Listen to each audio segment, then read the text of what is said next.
การปฏิบัติธรรมก็เหมือนกับการปลูกต้นไม้แค่รดน้ำพรวนดินและให้ปุ๋ยไม่ต้องไปเร่งให้มันโต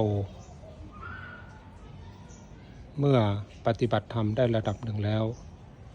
จิตจะเป็นสมาธิและรู้แจ้งสรรพสิ่งตามความเป็นจริง